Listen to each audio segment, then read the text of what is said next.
Hi guys, അപ്പോൾ CSSലെ selectors എന്താണെന്ന് നമ്മൾ നോക്കി. ഇനി ഈ വീഡിയോയിൽ CSSലെ ബോക്സ് മോഡൽ ഡിസ്കസ് ചെയ്യാം. സോ ബോക്സ് മോഡൽ എന്നുള്ളത് ഉദ്ദേശിക്കുന്നത് ഇപ്പോൾ HTML നിങ്ങളൊരു എലമെന്റ് ക്രിയേറ്റ് ചെയ്യുകയാണെങ്കിൽ, ഫോർ എക്സാമ്പിൾ ഇപ്പോൾ ഒരു ഹെഡിങ്ങോ അതല്ലെങ്കിൽ ഒരു ബട്ടണോ ഒക്കെ ക്രിയേറ്റ് ചെയ്യുകയാണെങ്കിൽ ഡീഫാൾട്ടായിട്ട് ആ എലമെന്റിന്റെ ഒരു ഷേപ്പ് ഒരു ബോക്സ് ആയിരിക്കും. ഒരു ബോക്സ് എന്നുള്ള രീതിയിലായിരിക്കും ആ ഒരു ഏത് എലമെന്റും HTML നിങ്ങൾ ഏത് ടാഗ് ഉപയോഗിച്ച് ക്രിയേറ്റ് ചെയ്യുന്ന എലമെന്റും ഉണ്ടാകുന്നുണ്ടാവുക. അപ്പോൾ ഇതിനർത്ഥം ഒരിക്കലും നിങ്ങൾ HTML ക്രിയേറ്റ് ചെയ്യുന്ന എല്ലാ എലമെന്റ്സും ബോക്സ് ആണ്, അതുകൊണ്ട് നിങ്ങൾക്ക് ബോക്സസ് മാത്രമേ HTML അല്ലെങ്കിൽ വെബ് പേജസിൽ ഉണ്ടാക്കാൻ പറ്റൂ എന്നുള്ളതല്ല. കാരണം നിങ്ങൾ തന്നെ പല വെബ്സൈറ്റുകളിലും പല ഷേപ്പിലുള്ള എലമെന്റ്സ് കണ്ടിട്ടുണ്ടാവും. സർക്കിൾസ് കാണാം, ട്രയാങ്കിൾസും പല ഷേപ്പും. ഇപ്പം നമുക്ക് ലൈക്ക് നെയിം ചെയ്യാൻ പറ്റാത്ത രീതിയിൽ പല സൈഡ്സുള്ള ഷേപ്പൊക്കെ നമ്മൾ കണ്ടിട്ടുണ്ടാവും. അതൊക്കെ HTML ക്രിയേറ്റ് ചെയ്യാൻ വേണ്ടി പറ്റും. പക്ഷേ ഡീഫോൾട്ടായിട്ട് ഒരു ബോക്സ് ഒരു സ്ക്വയർ ഷേപ്പിലുള്ള ഒരു സംഭവത്തിൽ നിന്നാണ് പോയിട്ടാണ് ആ ഒരു ഷേപ്പൊക്കെ ക്രിയേറ്റ് ആവുന്നത്. അതാണ് ഞാൻ ബോക്സ് മോഡൽ എന്നുള്ളതുകൊണ്ട് ഉദ്ദേശിച്ചത്. അപ്പോൾ ഈ ബോക്സ് മോഡൽ എന്നുള്ളത് നിങ്ങൾക്ക് കാണാൻ വേണ്ടിയിട്ട്, ഇപ്പോൾ ഒരു എലമെന്റിന്റെ ബോക്സ് മോഡൽ എന്താണെന്നുള്ളത് കാണാൻ വേണ്ടിയിട്ട് ജസ്റ്റ് ഈ വെബ് പേജ്, ഇപ്പോൾ ഈ വെബ് പേജിന് ലൈവായിട്ട് ഓപ്പൺ ചെയ്തിട്ടുണ്ട്. അത് ഇൻസ്പെക്ട് ചെയ്യുകയാണെങ്കിൽ അതിൽ അടിയിലോട്ട് വന്നാൽ ഇപ്പോൾ ഇൻസ്പെക്ട് എലമെന്റ് എന്താണെന്ന് അറിയാത്ത ആൾക്കാരുണ്ടെങ്കിൽ ഓൾറെഡി HTML സീരീസിലാണ് നമ്മളത് ഡിസ്കവർ ചെയ്തിട്ടുണ്ട്. അത് അറിയാത്ത ആൾക്കാരുണ്ടെങ്കിൽ അതിന്റെ വീഡിയോ അല്ലെങ്കിൽ ഡിസ്ക്രിപ്ഷനിൽ കൊടുത്തിട്ടുണ്ടാവും. സോ അത് ഒന്ന് കാണുക. സോ അപ്പോൾ ഇൻസ്പെക്ട് എലമെന്റ് എന്താണെന്നുള്ള ഡീറ്റെയിൽഡ് ഐഡിയ കിട്ടും. ഇപ്പോൾ ഇൻസ്പെക്ടറിൽ എലമെന്റ് എന്നുള്ള ടാബിൽ വന്നിട്ട് അതിന്റെ സ്റ്റൈലിൽ അടിയിലോട്ട് പോയിട്ടുണ്ടെങ്കിൽ നിങ്ങൾക്ക് അതിന്റെ ബോക്സ് മോഡൽ ഇവിടെ കാണാൻ വേണ്ടി പറ്റും. ഇതാണ് ബോക്സ് മോഡൽ എന്ന് പറയുന്നത്. ഈ ഒരു ബട്ടൺ എന്നുള്ളതിന്റെ ബോക്സ് മോഡലാണ് നിങ്ങൾ ഈ കാണുന്നത്.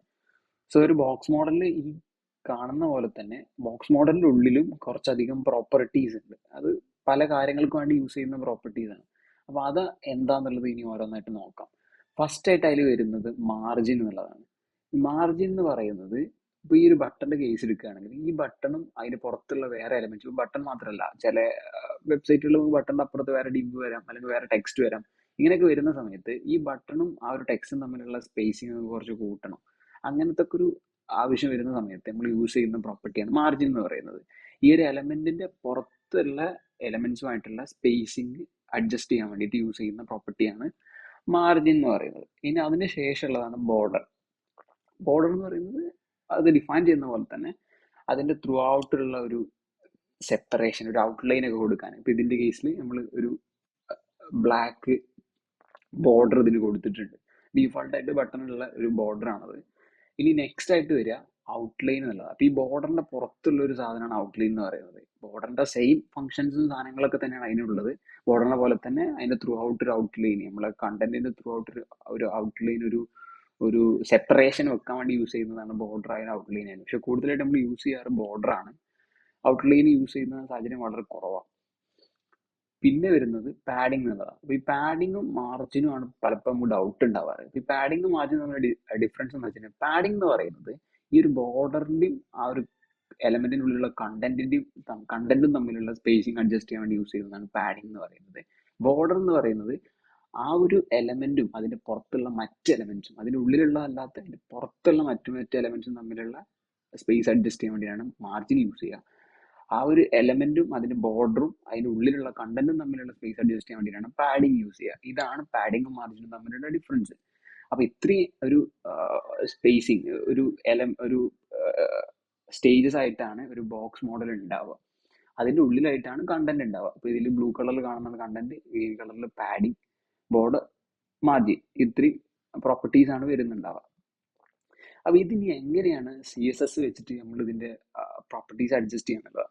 അപ്പോൾ ആദ്യം തന്നെ നമ്മൾ സെലക്ടേഴ്സ് കഴിഞ്ഞ വീഡിയോയിൽ നോക്കി. അപ്പോൾ ഈ ഓരോ എലമെന്റിനും സെലക്ട് ചെയ്തിട്ട് നമുക്ക് അതിന്റെ ബോർഡറും മാർജിനും അപ്ഡേറ്റ് ചെയ്യാൻ വേണ്ടി പറ്റും. ഞാൻ അത് ബട്ടൺ എന്നുള്ളത് ഒരു ടാഗ് സെലക്ടർ യൂസ് ചെയ്തിട്ട് സെലക്ട് ചെയ്തിട്ടുണ്ട്. ബട്ടൺ എന്നുള്ള ടാഗിന്റെ പേര് കൊടുത്തിട്ട് സെലക്ട് ചെയ്ത് വെച്ചിട്ടുണ്ട്.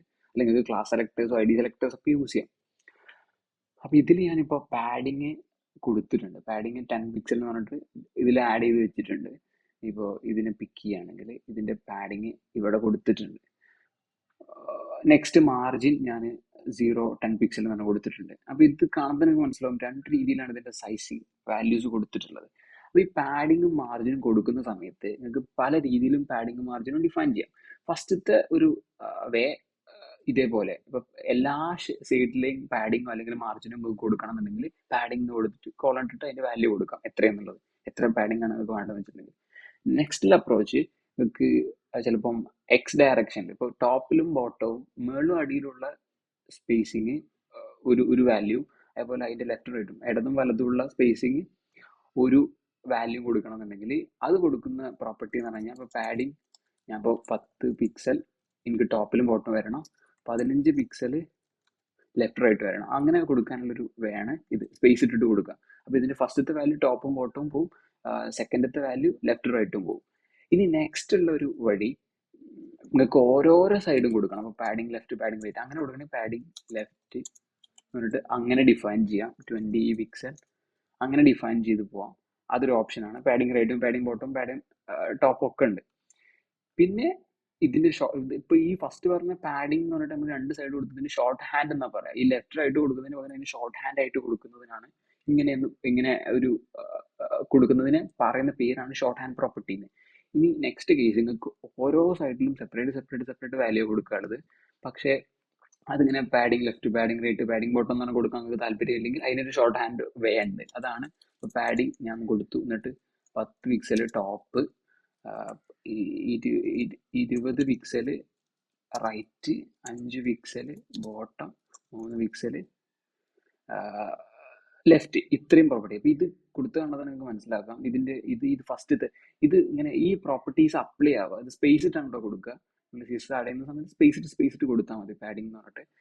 ഇത് എങ്ങനെ അപ്ലൈ ആവാന്ന് വെച്ചിട്ടുണ്ടെങ്കിൽ ഫസ്റ്റത്തെ വാല്യൂ ടോപ്പിലോട്ട് പോകും, സെക്കൻഡ് വാല്യൂ റൈറ്റിലോട്ടുള്ള പാഡിങ് ആവും, തേർഡ് വാല്യൂ ബോട്ടം എന്നുള്ള പാഡിങ് ആവും, മറ്റത് ലെഫ്റ്റിലോട്ടുള്ള പാഡിങ്. അപ്പോൾ ഇത് സിമിലറായിട്ട് ആലോചിച്ചിട്ടുണ്ടെങ്കിൽ ടോപ്പിൽ നിന്ന് തുടങ്ങി പിന്നെ ഒരു ക്ലോക്ക് ഡയറക്ഷനിൽ ക്ലോക്ക് കറങ്ങുന്ന പോലെ ഡയറക്ഷനിലായിരിക്കും പോകുന്നുണ്ടാവും. ടോപ്പ് റൈറ്റ് ബോട്ടം ലെഫ്റ്റ് ഇങ്ങനത്തെ ഒരു വൈലാണ് ഈ ഷോർട്ട് ഹാൻഡ് പ്രോപ്പർട്ടി വർക്ക് ചെയ്യുക. ഇങ്ങനെയാണ് നിങ്ങൾ പൊതുവെ പാഡിങ്ങും മാർജിനും കൊടുക്കുക എല്ലാ എലമെന്റ്സിനും.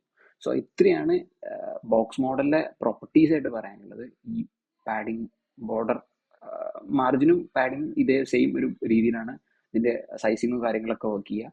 പിന്നെ നെക്സ്റ്റ് ആയിട്ടുള്ളത് ബോർഡറാണ്. ഈ ബോർഡർ എന്നുള്ള സംഭവം വർക്ക് ചെയ്യുക ഈ ഔട്ട്ലൈനെ പോലെ തന്നെയാണ്.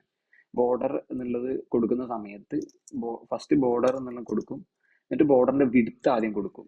ബോർഡർ വിഡ്ത്ത് 1 പിക്സൽ, അതിന്റെ സ്റ്റൈല് നെക്സ്റ്റ് കൊടുക്കും സോളിഡ് എന്നുള്ളത്, അല്ലെങ്കിൽ നിങ്ങൾക്ക് ഡാഷ്ഡ് എന്നുണ്ട്, ഡോട്ടഡ് ഉണ്ട്, പിന്നെ അതിന്റെ കളർ ഏത് കളറിലാണ് നിങ്ങൾക്ക് ബോർഡർ വരേണ്ടത് എന്നുള്ളതും ഡിഫൈൻ ചെയ്യാം. അപ്പോൾ ഇതിൽ ഫസ്റ്റ് കൊടുത്ത പ്രോപ്പർട്ടിയാണ് ബോർഡർ വിഡ്ത്ത് എന്ന് പറയും. ഇതാണ് നിങ്ങൾ ഫസ്റ്റ് കൊടുത്ത പ്രോപ്പർട്ടി 1 പിക്സലിന് കൊടുത്തത്. സെക്കൻഡ് കൊടുത്തതാണ് ബോർഡർ സ്റ്റൈൽ എന്ന് പറയുന്നത്. ഇത് സോളിഡ് അല്ലെങ്കിൽ ഡാഷ്ഡ് എന്നൊക്കെ പറഞ്ഞ സാധനങ്ങളുണ്ട്, ഡാഷ്ഡ്. അതേപോലെ നെക്സ്റ്റ് കൊടുത്ത പ്രോപ്പർട്ടിയാണ് ബോർഡർ കളർ എന്ന് പറയുന്നത്. ഇതിന്റെ ഷോർട്ട് ഹാൻഡ് ആണ് ഞാൻ ഫസ്റ്റ് തന്നെ നിങ്ങൾക്ക് കൊടുത്തത്. ഈ 3 പ്രോപ്പർട്ടി ഇങ്ങനെ കൊടുക്കുന്നതിന് പകരം സിമ്പിൾ ആയിട്ട് സിംഗിൾ ലൈനിൽ കൊടുക്കുന്നതാണ് ഈ ഒരു ബോർഡർ എന്ന് പറയുന്നത്. സോ ഇത്രയാണ് ഒരു ബോക്സ് മോഡലിൽ വരുന്ന പ്രോപ്പർട്ടീസും കാര്യങ്ങളും ഉള്ളത്. സോ നെക്സ്റ്റ് വീഡിയോയിൽ ഇനി ബോക്സ് സൈസിങ് എന്നുള്ളൊരു പ്രോപ്പർട്ടി ഉണ്ട്. ഇപ്പൊ ഈ ബോക്സ് മോഡലിൽ തന്നെ 2 രീതിയിൽ ഇതിന്റെ സൈസിങ് ഡിഫറൻഷിയേറ്റ് ചെയ്യാൻ പറ്റും, 2 രീതിയിൽ അതിന് സൈസിങ് കൊടുക്കാൻ പറ്റും. സോ അതെങ്ങനെ കൊടുക്കാം എന്നുള്ളത് നെക്സ്റ്റ് വീഡിയോയിൽ നമുക്ക് നോക്കാം. താങ്ക്സ്.